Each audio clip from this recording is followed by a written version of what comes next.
welcome to this edition of the Economic Times Cutting Chai Stories. And today, our very special guest is Mr. Dhruv Agarwala, who's the CEO of REA India. And with the title itself, we begin our story because it's a very interesting journey to arrive at this title.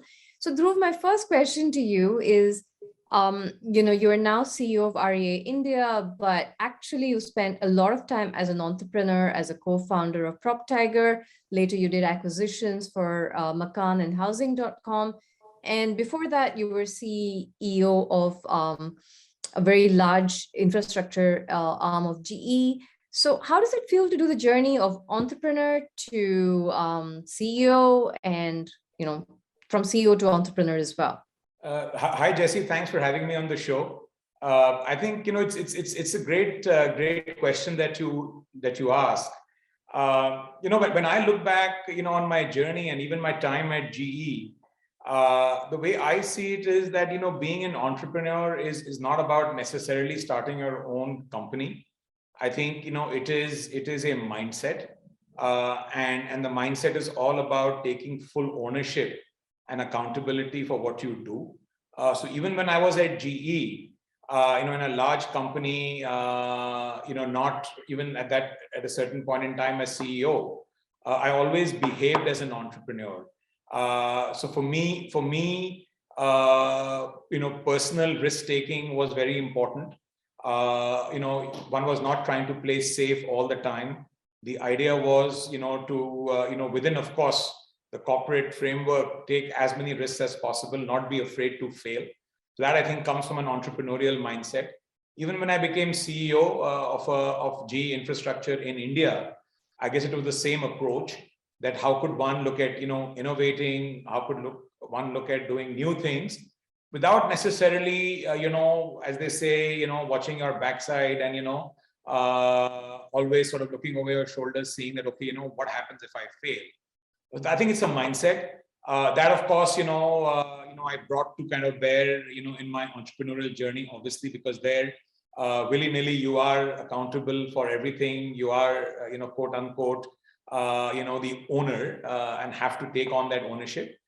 So in that sense, the transition wasn't, very hard to make because the thinking and the mindset was the same. So now, with our company getting acquired by REA, and now my sort of being in the role of a professional CEO, running a country for a large multinational, I continue to bring the same entrepreneurial risk-taking, the desire to do new things, and the risk-taking to try out new things to my role. So in that sense, I don't really see it as role-driven as much as it's mindset-driven.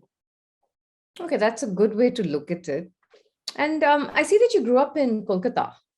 Yes, I did. Yeah, and did that actually shape your entrepreneurial influences in any way? Because I think you started pretty early with your entrepreneurial journey. Yeah, so no, that's a good question, Jesse. I think my entrepreneurial sort of journey and my early start wasn't so much shaped by the fact that I grew up in Kolkata. I come from an entrepreneur's family, on both sides of my family, my mother's side as well as my father's side. So in that sense, entrepreneurship was in my DNA. Dinner table conversations always revolved around, business and business issues, and what problems were being faced in the business and what one was doing. So in that sense, it was more of a dinner table conversation which kind of influenced my desire to be an entrepreneur. I think Kolkata is very, very interesting. I think I don't want to stereotype, but at the end of the day, Kolkata has always, quote unquote, been the intellectual capital, of the country. At least I would like to believe so.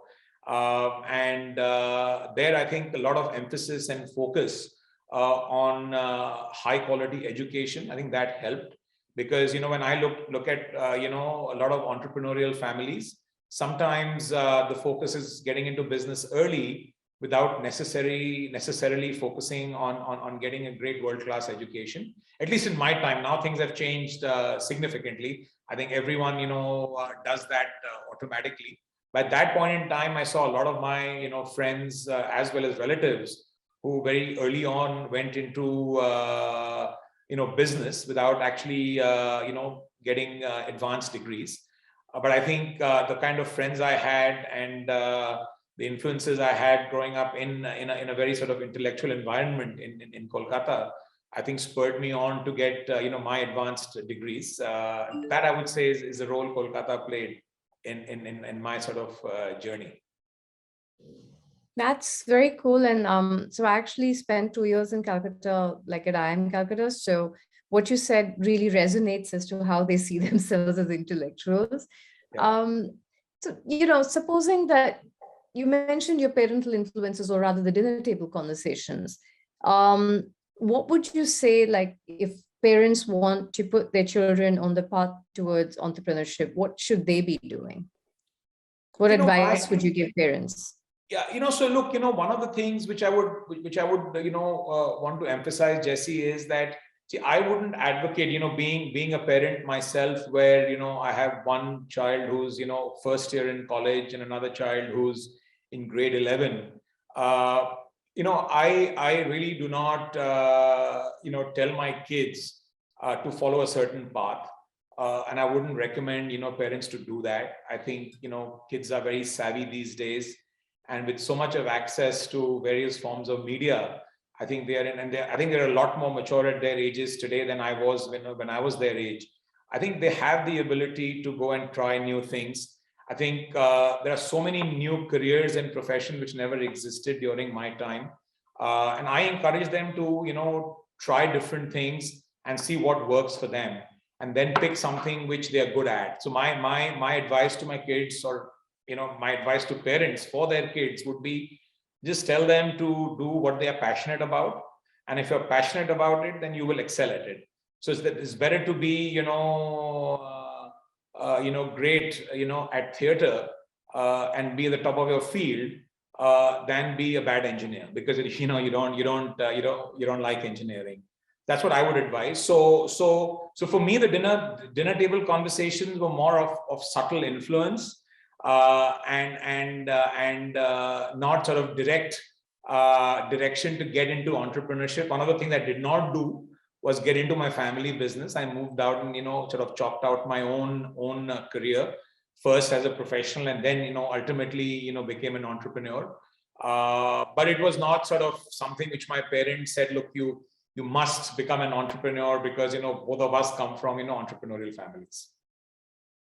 So before we leave Calcutta, which was your favorite restaurant? Oh, I mean, that's that's a tough one. I can go on and on, but I think that I can definitely name two. One is the Azad Hind Dhaba. I recommend everyone to go there if they visit Kolkata, because you just cannot find a better place, and you cannot find that cuisine anywhere. And the second one, of course, are a couple of the biryani places, which again I think is fairly unique. I think is the only place in the world where they actually have a potato in their biryani, and that is something which I miss elsewhere. So one must do that. So which one are you into? Shiraz, Nizam's? Which one? So for biryani, I would say it's Shiraz or Arsalan. Of course, for rolls, I shouldn't forget that. That's also uniquely Kolkata, Kathi roll. Nizam, of course, is my favorite. Yeah.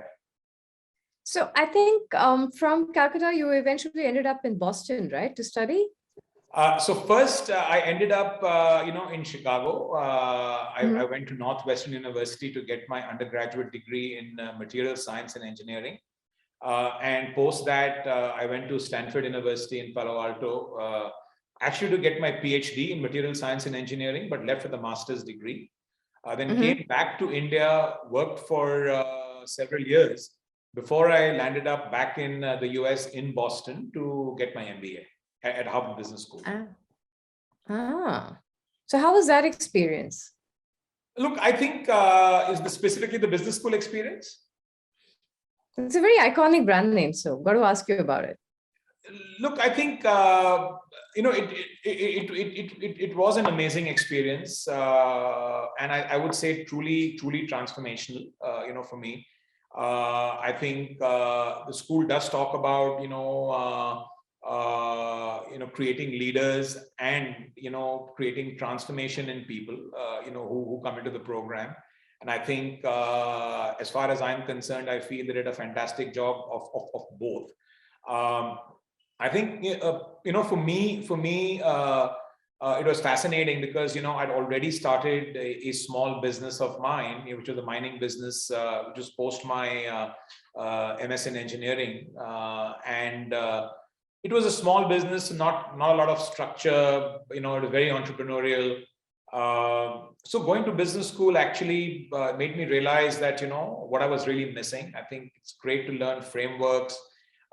Great to put structure into your thinking in terms of how to approach business problems. I think it was very useful. I think the most important thing, and you said it's an iconic brand. I think one thing it's known for is its case methodology in terms of teaching business, and I think it's the next best way of teaching a business after actually putting into a real business situation. And the fact that you discuss a case, almost 3 cases every day. If I remember correctly, I think it was about 13 in a week. You're really in 13 different business situations every week across different industries. And playing the protagonist or thinking about or putting yourself in the shoes of multiple functions within these companies, I think is the best way to learn business. I mean, I would have been bored, frankly, at the age of 30 listening to lectures.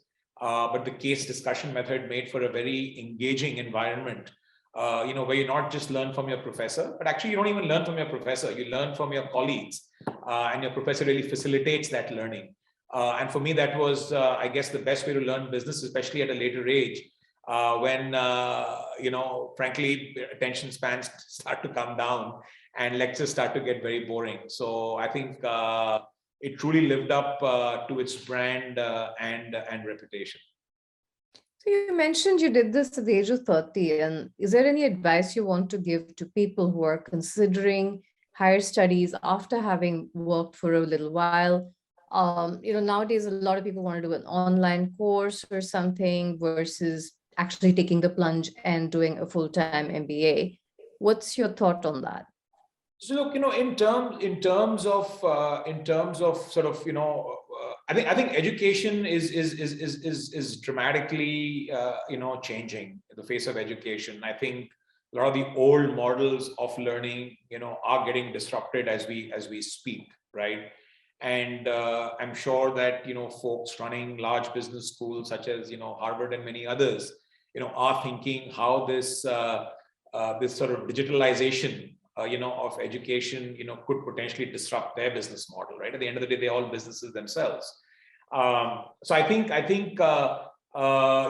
there is so much of access available to people to get quality pedagogy and material online, that one doesn't necessarily have to go for a 2-year MBA or a 1-year MBA to get that learning. I think that is available. I think what's something which I feel these schools will ultimately adopt is more of a hybrid model, where because what I really took away from business school, the learning is one thing, but the quality of people you meet and the networks you take away, I think last you a lifetime. I think an HBS alum has played. Many HBS alums have played a significant role, in my journey as an entrepreneur. My first business partner, is an HBS classmate of mine. Some of my early investors, all came from the HBS network, whether they were alumni or classmates or even professors, right? So I think all that is hard to replicate online. So I think a lot of these schools will end up coming up with a hybrid model, which allows you to not take so much of time away from your work, and go to school full time, because that clearly in today's day and age is a question for people to ask, that do I take those 2 years away from my career, where things are changing so rapidly and sort of fall behind. So that, I think, debate in people's mind, that cost benefit analysis, the opportunity cost of taking 2 years off, is something definitely to be considered. And I think, business schools will struggle 2, 3, 4 years from now to get quality people to actually take that two years off. So they will have to, change their model to adapt to what, people will really want, because the opportunity cost is real. So you also mentioned that you had the benefit of a great boss who became like a mentor to you in one of your earlier interviews. And I wanted to touch upon that. Like, how does one get that kind of a mentoring relationship with either a boss or anyone else? Any advice for the viewers? Look, say I would really encourage people to have mentors. I think not everybody has a mentor. I think that's I think a starting point, right? I think many people have a couple of mentors. Some people have mentors for a certain part of their professional journey, and then depending on what trajectory they take on, mentors change. Sometimes you have multiple mentors. But I would really encourage, most sort of, professionals or even, students to get mentors, because I think these are people who are vested in your sort of success. They don't, get anything from it other than just, seeing your success and you achieving, your goals. So in that sense, it's a great relationship, because there's sort of no give and take. I think the only thing which you need to give to your mentor is, clearly defined goals, so they can actually help you and make the interaction more meaningful. They are willing to spend time with you, from their busy schedules. So it's important that you use that time wisely. So that's something which you need to give to your mentor, that sort of respect, as well as the sense that, yes, they are, actually spending their time to help you and help you achieve, your goals and outcomes. So I think how to find a mentor, could be. I wouldn't encourage you to find mentor or use your existing boss as your mentor. The relationship is very different. I think you could look for mentors, from work colleagues, in the past, former classmates who sort of, from a career standpoint, have got a much sort of faster trajectory, have seen more than what you have, and are in a position to help you, guide you. Could be former bosses, could be former colleagues, classmates, as I said again. So so you can find mentors in very different places. I think the most important thing is to understand, what your goals are, and if that particular mentor is in a position to actually help you, navigate, your sort of career, help you make decisions at critical decision points to help you achieve your goals. But I would really encourage you to have, mentors. In my case, what I said in my interview is actually about someone who was more like a sponsor as opposed to a mentor. He took me under his wings at GE, and helped me actually fast track my career path within the organization. So in large organizations, especially, as they always say, you need to have both. You need to have a sponsor within the company who will take you forward, who will sort of hold your hand and pull you up. Plus, you also need mentors who may not have a direct influence on your current job prospects, but to help you overall navigate your career journey and help you sort of think through difficult decision points in your professional life. So you've had a very slightly unstructured, I'd say. I mean, education, then work, then again education, then entrepreneurship, then acquisitions, and then again back to corporate world. Looking back, if you could tell me a couple of things that you think were absolutely the right risks to have taken at the time. Look, see risk taking. As I said, part of my DNA is risk taking, and which is why I've always said I have this entrepreneurial mindset where you are sort of going all in. Entrepreneurship is all about going all in, right? It's not hedging. It's like you believe in an idea, you're passionate about something, you go all in. So I would say that one big risk I took was that I was running a mining business, at age 30. Mining, in India was just beginning to sort of, take off. I didn't see that sort of big inflection point coming. I decided to go and get my, business degree. In retrospect, if I had stayed on and continued in the mining business, I think it would have paid off significantly, because between the time I left 2000 and 2006, I think the complexion of the entire industry changed, right? So that was a risk I took. I don't regret it, because I think I got a fantastic business degree and then joined GE subsequently. Another risk I took was I had a great career going on with GE in the US, but I took a role with GE in India, which was again a risk, one can say, because while India promised to be a big market for GE at that point in time, it was still tiny. I could have taken on bigger roles in GE in the US, but decided to come to India. That was a risk. And yes, again, GE in India sort of didn't live up to the promise, which at that point in time, we saw, at least I saw, it could have had in terms of what it could have delivered. So I think that was a risk I took. But again, don't regret that, because I left GE within a couple of years of moving to India, and then started my own entrepreneurial journey in India, which again was a risk, because at that point in time, the internet bubble had burst in 2000, and this was 2006. But I believe that India was at the cusp of a big change, and one could ride that big boom, whether it was technology or just growth of the startup ecosystem. That was a risk I took. Again, maybe 15 years too early, because what the ecosystem was back then and the promise it had, I think it's taken a good 15, 16 years for it to come to fruition, because I think the last 6 months has done more in terms of changing the face of the entrepreneurial ecosystem in India than the last 15 years, right? So, but of course, it's been a gradual journey up, and we're just seeing the results of all of that work which has happened in 15 years, sort of shape up the way it has in the last 5 or 6 months, in terms of the valuation, the kind of funding we've got, the kind of businesses we are seeing build, the digital adoption, etc. So I think it was a risk I took again, and the first iteration was very modest. Didn't work out too well when I started my first company. I Trust Financial Advisors, learned a lot from that, and then on the back of that started Prop Tiger, which the journey has been a great journey for me, from building Prop Tiger out to acquiring Housing Makan, and then selling the company to the REA Group, which is a $20 billion market cap company. So I've sort of seen the entire journey play out, and the second iteration has been very exciting and way more rewarding than what the first one was.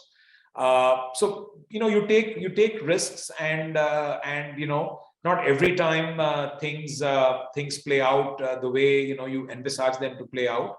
But I think as long as you learn from what didn't go right, and then bring to bear that upon the next thing you do, I think you're always in a good shape. And as I always say, if you don't take risks, as they say, right, you don't get out on the pitch and hit the ball, you'll never know what it is. So I'm always one thing I always encourage people is get out of the comfort zone and try new things. It's okay to fail. You can always learn from that failure and do better next time. That's an awesome thought. And with that, I'm going to invite my fellow moderator to join me for the last question. So Aditya Agarwal, who's the head large enterprise for Lenovo India, welcome to today's Cutting Chai Conversations. So, we've been talking a lot about risk taking and also about spotting opportunities. So I'm going to ask both of you, we've had an interesting couple of years. So what are the innovations that you see and which you think would be good to get prepared for in the coming years? So let Dhruv go first. Yeah, thanks, Aditya. Look, it's very hard, Jesse, to call sort of trends as such. I mean, we all talk about what could be important. There are many new technologies which are out there which we keep hearing about, whether it's blockchain, whether it's electric vehicles, whether it's autonomous driving. There are so many new things out there which I think are going to change the face of the world over the next 15 years. I think when the iPhone came, I think it's probably, at least in my mind, it's been one of the most life-changing innovations in the last 15 years, if you ask me, because the way we consume data, the way we consume, the way we interact with people, everything has been changed by this one device, I think. Without that, I don't know where we would have been today. So I don't know what that one thing will be, like the iPhone, which will be so transformational as it has been over the next 15 years.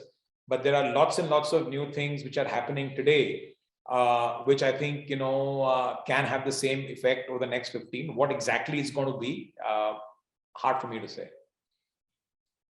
Sure. Aditya? Yep. So just like Dhruv said, I think what's happening in next 15 years is almost impossible, even when we are in the high-tech arena. But what we see are fairly some immediate trends in very short to medium term. One trend is that work from home is going to become work from anywhere, right? So even after this whole pandemic is going to be over, people are not going to return to offices like they were, and we see this all around us, right? So it is going to be work from anywhere. Today itself, people are not just working from homes; they are working from cafes on a regular basis, right? So now it does bring in some new challenges in terms of security, people keeping their data safe, their whole devices safe. But that's one trend that's gonna continue. And the second trend is people are asking more for less, right? This is something that we are seeing regularly. And let me talk about what do I mean by this, right? So devices, they want more powerful devices at lesser prices. Or even if we take the new technology, for example, foldable gadgets, be it phones, be it laptops, right? Today they are at a higher price points, but people are saying that we want to do more with our devices, but give it at less, right? Now, less, let's say less taxation in terms of time or less money. It's not just about, making it cheap, but how do we make it more easy? So these are at least two trends that we see happening in next 1 to 3 years at least.